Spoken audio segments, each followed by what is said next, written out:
पीछे जाकर इन पर इतलाक हो जाए, यानी जिन लोगों को सजाएं हुई हैं, जिन लोगों के मामला अपीलों में हैं, ये तमाम चीजें खत्म हो जानी थी। और हमने देखा कि हमने देखा कि जो मतहत अदालतें हैं, मतहत अदालतों ने इस कानून के आने के बाद बहुत से केसेस वापस रेफर कर दिए नैब को कि आप ये जो मुतलका इदारों के पास जाने हैं तहकीकात के लिए, तो ये मुतलका इदारों को रेफर किए जाएं, क्योंकि दीगर इदारों की जो डोमेन्स थी उनमें ये जो 50 करोड़ से कम वाले मामला थे, ये दीगर इदारों के डोमेन में भेज दिए गए थे।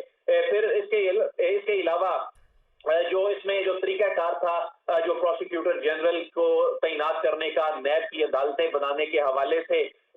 उस पे इतने ज्यादा कंसर्न नहीं थे। जो कंसर्न थे वो ये थे कि नैब की ताकत खत्म की गई है, उसको टूथलेस कर दिया गया है, और इसमें शायद कुछ लोगों को फैसिलिटेट किया जा रहा है, इससे लोगों को फायदा होगा।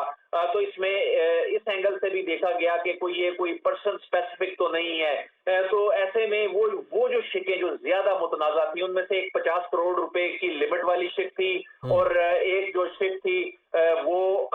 जो रेट्रोस्पेक्टिव इफेक्ट वाला जो मामला था कि इसको 1985 तक ये मामला चला गया। इसके अलावा जिसमें बारे सबूत वाला जो मामला, ये तीन वो चीजें थी जो इम्पैक्ट रखती थी अवामी ओहदों पर बैठे अफराद से मुतल्लिक जो मुकदमात का जो मामला था, वो बहुत अहमियत का हामिल था।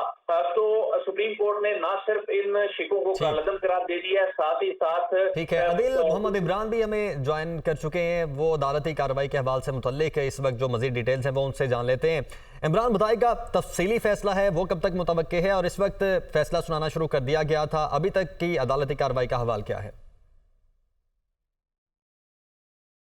चीफ जस्टिस की सरबराही में 3 रुकनी बेंच ने 1 बजे से तकरीबन 2 मिनट पहले ही ये बेंच कमरा अदालत में आया और नैब तरमीम केस का अहम फैसला चीफ जस्टिस उमर अता बंदियाल ने पढ़कर सुनाया। जैसे ही इस फैसले की अनाउंसमेंट का आगाज़ हुआ तो चीफ जस्टिस की जानिब से ये बताया गया कि ये अक्सरियती फ़ैसला है और जस्टिस मंसूर अली शाह की जानिब से इस फैसले से इख्तलाफ किया गया है। उसके बाद चीफ जस्टिस ने जो रिटन आर्डर था वो पढ़कर सुनाना शुरू किया, और ये अब इस फैसले के अहम नुकात जो हैं उसके मुताबिक जो करप्शन से रिलेटेड शिकें थीं उनको कलअदम करार दे दिया गया है, और अवामी ओहदों पर जिन शख्सियात जो शख्सियात अवामी ओहदों पर थीं और उनके नैब में रेफरेंसेस थे, और इस अमेंडमेंट के बाद कुछ केसेस वापस हुए थे, तो अदालत ने उन तमाम केसेस को बहाल कर दिया है, और ये हुक्म दिया गया है कि 7 रोज़ में जो केसेस जहां पर थे इन अमेंडमेंट से पहले उनको वहीं से आगाज़ किया जाए, और तमाम रेलिवेंट रिकॉर्ड जो है उसको दोबारा से जो है वो उसको एक तरतीब दी जाए और इन केसेस को आगाज़ किया जाए। इसी तरह से जितने भी रेफरेंसेस को वापस भिजवाया गया था और अमेंडमेंट की रोशनी में एहतसाब अदालतों की जानिब से जो फैसले किए गए थे वो भी सुप्रीम कोर्ट ऑफ पाकिस्तान ने कालअदम करार दे दिए हैं। ख़ास तौर पर जो इसमें करप्शन की रकम के हवाले से एक शिक थी कि 50 करोड़ से कम के केसेस नैब की डोमेन से बाहर कर दिए गए थे, वो शिक सुप्रीम कोर्ट ऑफ पाकिस्तान ने कलअदम करार दे दी है। इसी तरह से प्ली बारगेन के हवाले से जो शिक थी उसको कलअदम करार दे दिया गया है, और जितने भी अवामी ओहदों पर बैठी हुई शख्सियात के नैब केसेस थे उन तमाम को बहाल कर दिया गया है। और chief justice of Pakistan Umar Ata Bandial की जानिब से ये जो फैसला पढ़कर सुनाया गया है उसके मुताबिक 7 रोज़ में अब नैब हुकाम को तमाम रेफरेंसेस जो वापस किए गए हैं उनका रिकॉर्ड दोबारा तरतीब देना है, और वहीं से अब ये केसेस स्टार्ट होंगे जहां पर इन नैब अमेंडमेंट से पहले ये केसेस चल रहे थे। हमने देखा कि इस्लामाबाद की जो एहतसाब अदालत थी वहां से भी मुतअद्दिद केसेस वापस हुए थे, तो अब chief justice supreme court chief justice of Pakistan के इस हुक्म के बाद ये तमाम केसेस वहीं से दोबारा शुरू होंगे। चीफ जस्टिस की सरबराही में 3 रुकनी बेंच ने यह फैसला 5 सितंबर को महफूज किया था, जो कि तकरीबन 54 समातों के बाद ये केस कंक्लूड हुआ था, और चेयरमैन पीटीआई की जानिब से ख्वाजा हारिस जबकि वफाक की जानिब से मखदूम अली खान की जानिब से दलाइल दिए गए थे। अटॉर्नी जनरल ऑफ पाकिस्तान भी इसमें अदालती मुआवनत कर चुके हैं, और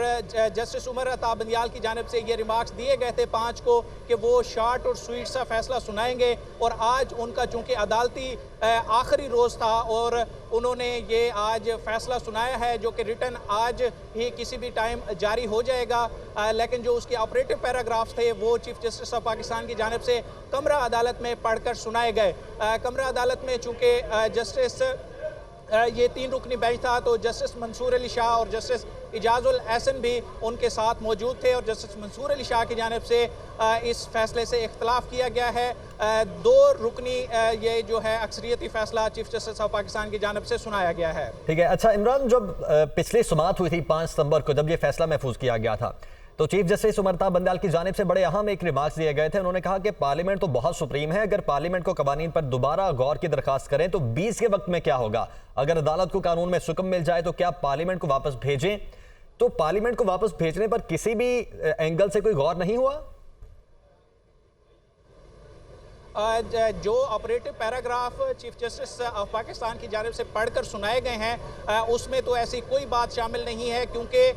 ये नैब अमेंडमेंट्स जब से लागू हुई थी तब से ही इसको नल एंड वाइड करार दिया गया है, कलअदम करार दिया गया है। और चीफ जस्टिस ऑफ पाकिस्तान ने जो ऑपरेटिव पैराग्राफ पढ़कर सुनाया है उसके मुताबिक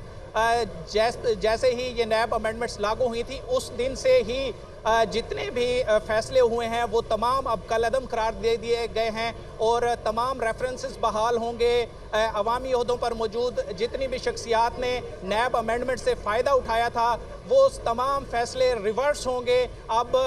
उनको दोबारा से रेफरेंसेस, इन्वेस्टिगेशन और इंक्वायरीज़ का लफ्ज़ भी चीफ जस्टिस ऑफ पाकिस्तान ने यूज़ किया, जिनके खिलाफ इन्वेस्टिगेशंस चल रही थी, इंक्वायरीज़ चल रही थी, वो भी अब बहाल होंगी और उनको इनके केसेस का जो है वो दोबारा से सामना करना पड़ेगा। अच्छा इमरान, ये बताएगा क्या अंदाजा है कितने केसेस हैं जो कि एहतसाब अदालतों ने वापस नैब को भिजवाए हैं? जी, इसमें मुतअद्दिद अहम शख्सियात हैं, जिसमें साबिक वज़ीर आज़म शाहिद खाकान अब्बासी और कुछ पीपल्स पार्टी के भी अहम रहनुमा हैं, जिसमें साबिक वज़ीर आला सिंध मुराद अली शाह भी शामिल हैं। इन तमाम के केसेस जो है वो इस्लामाबाद की एहतसाब अदालत नंबर 1 में ज़ेर समाअत थे, जो कि वापस भिजवाए गए थे, और अब इन सुप्रीम कोर्ट के इस फैसले की रोशनी में ये तमाम मुकदमात बहाल होंगे। ठीक है इमरान, आप साथ ही रहिएगा।